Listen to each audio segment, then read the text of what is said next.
ہم نے اکثر چھوٹی باتوں سے بڑے نقصان ہوتے دیکھے ہیں، بڑی باتوں سے اکثر کم دیکھا گیا کہ نقصانات بڑے ہوں۔ یہ چھوٹی چھوٹی باتیں ہوتی ہیں جو چین بن کے آپ کو چین چھین لیتی ہیں آپ کا۔ آپ اس سب سے بچ سکتے ہیں اگر آپ چھوٹی بات کو وہیں سمجھ لیں اور اس کو تھوڑی دیر کے لیے ہولڈ کر لیں۔ میرا چونکہ تعلق ہے، لوگ مجھ سے رابطہ کرتے ہیں کوچنگ کے حوالے سے، وہ چاہے ریلیشن شپ سے جڑی ہو، چاہے وہ میاں بیوی کے معاملات ہوں، وہ بچوں کے معاملات ہوں، ہسبینڈ وائف کے حوالے سے چیزیں ہوں، پیرنٹس کے حوالے سے چیزیں ہوں۔ تو میرے مشاہدے اور تجربے میں یہ بات آئی ہے کہ یہ جو خلا ہے یا یہ جو طلاق ہے، اس کا فون سے بڑا گہرا تعلق ہے۔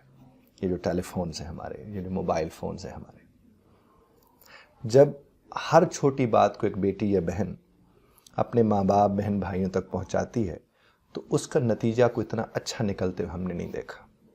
اس کی وجہ یہ نہیں ہوتی کہ وہ بات شاید بہت زیادہ چھوٹی ہوتی ہے، نہ ہی یہ وجہ ہوتی ہے کہ بات شاید وہ غلط ہو۔ یہ ضروری نہیں ہوتا کہ غلط باتوں کے ہی غلط نتائج نکلیں۔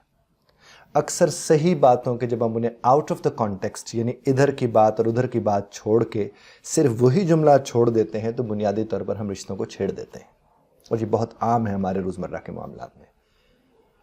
میں اکثر کہتا ہوں کہ ہسبینڈ وائف ان چھوٹے بچوں کی طرح سے ہوتے ہیں جو ایک گھڑی لڑتے ہیں تو اگلی گھڑی وہ ٹھیک ہوتے ہیں، لیکن جس گھڑی وہ لڑتے ہیں اگر وہ لڑائی کے اور ٹھیک ہونے کے درمیان والے لمحے میں وہ لڑائی رپورٹ ہونا شروع ہو جائے تو پھر اس کے نتائج بہت زیادہ خراب نکلتے ہیں۔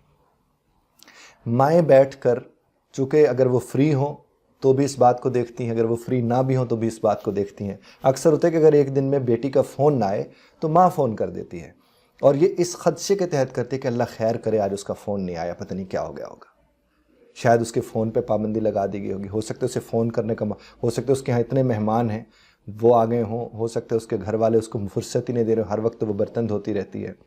یہ سارے وہ خیال سوچتی رہتی ہیں، اور پھر فون کرتے پوچھتے ہیں کہ کون سے اتنے کام تھے جو تم کر رہی تھی کہ تم اپنی ماں کو پوچھ بھی نہیں سکتی فون، میرا پتہ نہیں دل میں کیا کیا خیال آ رہے تھے۔ وہ بھی پھر آگے سے کہتے کہ یہ جو دل میں کیا کیا خیال آ رہے تھے ان کو بھی تو کوئی بھرم رکھنا ہے۔ وہ پھر آگے سے فرماتی ہیں ہاں وہ تمہیں پتہ تو ہے میری ساس جو ہیں، بس وہ میں ایک دو دفعہ گئی ہوں کمرے میں فون آپ کو کرنے کے لیے، پیچھے سے کبھی بلا کے یہ کہہ دیتی تھی تو کبھی وہ کہہ دیتی تھی۔ تو وہ آگے سے فون کر دیتی ہیں اس کے خاوند کو اور کہتی ہیں کہ کوئی تو سکھ کا سانس لینے دو اس کو، تم سارا دن تمہارے گھر کی خدمتیں کرتی رہی ہے، اور پھر معاملات اس طرح کی اور بہت سی کہانیاں۔ میری گفتگو سنتے ہوئے آپ کے ذہن میں بھی کئی ایسے واقعات آ رہے ہوں گے۔ یہ سب واقعات ہوتے ہیں، لیکن ان واقعات کو سانحہ ہم بناتے ہیں کہ جب ہم چھوٹی باتوں کو بڑا مطلب دیتے ہیں رپورٹ کیے جانے پر۔ میں اکثر والدین سے یہ بات کہتا ہوں کہ جب بیٹیاں بیاہ دی جاتی ہیں خیر کی خبر رکھنی چاہیے، اور بس خیر ہی کی خبر رکھنی چاہیے، اور وہ ضروری نہیں ہے کہ خیر کی خبر کے لیے اسی کو منتخب کر لیں جو وہاں رہ رہی ہے، اس کے اور بہت سے سلسلے، بہت سے طریقے ہوتے ہیں۔ اس وقت آپ کو علم میں ہے کہ بہت تیزی سے خلا کا ریٹ بڑھا ہے۔ طلاقیں بھی یہ نہیں کہ بہت کم ہو گئی ہیں، وہ بھی ہو رہی ہیں، خلا کا ریٹ بھی بڑھا ہے۔ اور اس ساری گفتگو میں ہرگز کسی مرد کے اچھا ہونے کو یا کسی مرد کے برا ہونے اس کے اوپر بات نہیں کر رہا ہوں۔ معاملہ ظاہر ہے دونوں طرف سے ہوتے ہیں، کبھی یہ نہیں ہوتا کہ معاملہ صرف ایک طرف سے ہی چل رہا ہو، کہ صرف عورت ٹھیک نہ ہو اس سارے معاملے میں یا صرف مرد ٹھیک نہ ہو اس سارے معاملے میں، دونوں کو دیکھنا ہوتا ہے۔ جس طرح میں آپ سے عرض کر رہا ہوں کہ وہ فوراً رپورٹ کر دیتا، وہ جو فوراً ہے وہ بھی مرد ریئیکٹ کر جاتا ہے۔ اگر مثال کے طور پر اس نے بیوی سے کہا کہ اٹھ کے مجھے پانی پلا دو یا مجھے چائے پلا دو، اور اس نے کہا کہ میری طبیعت ٹھیک نہیں ہے، میں اچھا اٹھتی ہوں، اچھا دیتی ہوں، اور اسی کے اوپر اگر وہ ریئیکٹ کر جائے تو کہاں سے وہ اچھی بات ہے؟ دیکھیے جناب، جتنے بھی زندگی میں رشتے ہوتے ہیں یہ سب کے سب ہولڈ کرنے سے ہولڈ میں رہتے ہیں۔ یہاں ہولڈ سے مراد قابو کرنا نہیں ہے۔ آپ اگر اپنے اوپر ایک لمحے کو ہولڈ کر لیں گے تو یہ جتنے بھی واقعات ہیں یہ سانحہ بنیں گے نہیں۔ اسی لیے میں اکثر لوگوں سے کہتا ہوں کہ واقعہ تو لا علمی کی صورت میں ہو سکتا ہے، لیکن سانحہ لاپرواہی کی وجہ سے ہوتا ہے۔ اور لاپرواہی کیا ہے کہ انسٹنٹ رسپانس اکثر ریئیکشن ہوتا ہے، کہ فوری طور پر آپ نے اس کو رسپونڈ کیا اپنے حساب سے، لیکن وہ رسپونڈ نہیں تھا، وہ ریئیکشن تھا۔ مرد جب بیٹھ کے اپنی والدہ کو یا اپنے بہن بھائیوں کو سنتا ہے اپنی بیوی کے متعلق، تو وہ سنتے ہوئے جہاں یہ کوشش کر رہا ہوتا ہے کہ اچھا میں اپنے رشتے کو بہتر رکھوں اور یہ والے رشتے کو بھی بہتر رکھوں، یہ سب سوچتے ہوئے سنتے ہوئے ایک مرد کو یہ دیکھنا چاہیے کہ وہ ان ساری گفتگو کو، وہ جو اس کے ارد گرد ہو رہی ہے، اس کو اپنے دماغ میں اس طرح جگہ نہ دے کہ فوراً ہی اٹھ کے جائے اور بیگم کے ساتھ جھگڑا کرنا شروع کر دے۔ اور اگر وہ ایسا کرے گا چاہے وہ وضاحت بھی اس سے مانگنے جائے گا تو اس کا نتیجہ یہی نکلے گا کہ یہ اتنے لوگوں نے بیٹھ کر اسے میرے خلاف کیا. پھر وہ فوراً فون گھمائے گی اور کہے گی وہاں سارے مل کر میرے خلاف ہے، یہی تو میرا تھا، وہ بھی میرا نہ رہا. نتائج اس کے کیا نکلیں گے؟ نتائج اس کے صرف اور صرف نکلے کہ وہ گھر تباہ ہوں گے، اولادیں نہیں ساتھ رہ پائیں گی. ارے آسان نہیں ہے کہ بچے کوئی اور پالے. آج اپنے بچے پالنے میں لوگ دن میں کتنی دفعہ انہیں کوستے ہیں. دوسروں کے بچے کوئی کیوں پالے گا؟ اور کوئی نہیں پالتا ہوتا. نسلوں کو محرومیت دینے سے بچا جا سکتا ہے صرف ایک کام کر کے دیکھیں کہ یہ جو رپورٹنگ والا کام ہے نا بذریعہ فون، اس سے بچ کے دیکھیں.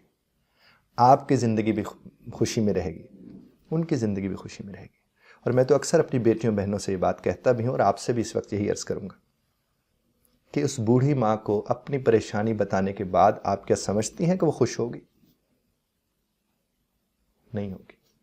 اور سب کو علم ہوتا ہے کہ سویرے کے وقت یا دوپہر کے وقت اگر کوئی تلخ کلامی آپس میں ہو گئی ہے تو اس سے اگلا لمحہ یا اس سے اگلا دن معاملات ٹھیک ہونے کے امکانات ہوتے ہیں.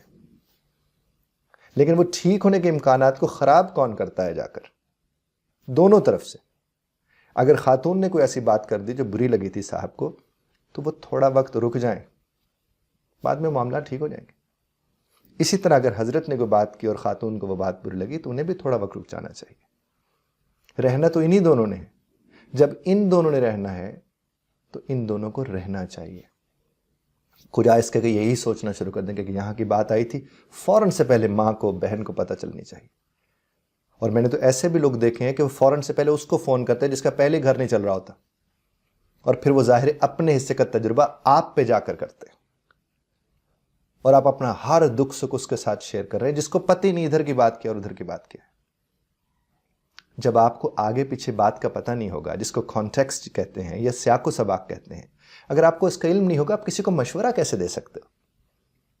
مجھ سے جب لوگ مشورے کے لیے بات کرتے ہیں، ظاہر میں موٹیویشنل اسپیکر ہوں، ایز اے موٹیویشنل اسپیکر ہی ان سے بات کرتا ہوں، تو میں ان سے کہتا ہوں مجھے اس کی آگے پیچھے بات بتائیے. یہ صرف ایک طرف کی تو آپ کہانی سنا رہے ہیں. اور پھر جو بھی ہوتا ہے، چونکہ بک ہوتے ہیں ان کے ٹائم میرے ساتھ، تو میں اس کے حساب سے ان کی رہنمائی جتنی میرے سمجھ میں آتی ہے میں ان سے شیئر کرتا ہوں. آپ سے بھی یہ گزارش کر رہا ہوں کہ آپ کے جب بھی پرابلمز ہوں کوشش کریں کہ وہ دو آپس میں ٹھیک کر دیں. دیکھیں میاں بیوی کا جھگڑا جب کمرے سے باہر جاتا ہے نا، پھر وہ ان کے پاس واپس نہیں آتے، وہ حالات درست نہیں ہوتے.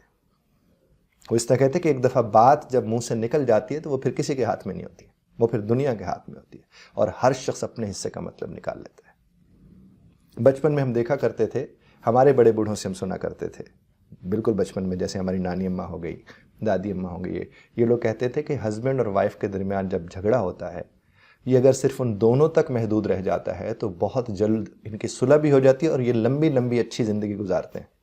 اور جو ہی اس کا علم کسی کو بھی گھر میں ہوتا ہے اس کے بعد پھر صرف تماشے ہوتے ہیں. اور وہ اکثر کہتے ہوتے تھے کہ ان تماشوں سے بچیے اور اپنے حد تک چیزوں کو رکھیے، چونکہ دونوں کو پتہ ہوتا ہے کہ کس وجہ سے لڑے تھے اور یہ ان سے جا کر ڈسکس کر رہے تھے جنہیں پتہ ہی نہیں ہوتا کہ یہ کس وقت سے لڑے تھے. وہ پھر اپنے حصے کا اسے مطلب دیتے ہیں. تو آخر میں پھر میں آپ سے یہ گزارش کروں گا کہ فون اٹھا کے خیر کی خبر دینا شروع کریں، بری خبریں نہ دیں، کیونکہ اپنے بوڑھوں کو بری خبریں دے کر آپ ان کے حالات بہتر نہیں کر سکتے. خدا آپ کو اور ہمیں اچھا رہنے، اچھی زندگی گزارنے کی توفیق عطا فرمائے اور ان معاملات کو سمجھنے کی بھی اور سمجھانے کی بھی توفیق عطا فرمائے. بہت شکریہ سننے کا. اختلاف رائے کا حق آپ محفوظ رکھتے ہیں، بس ذرا طرز اختلاف رائے کا خیال رکھیے گا.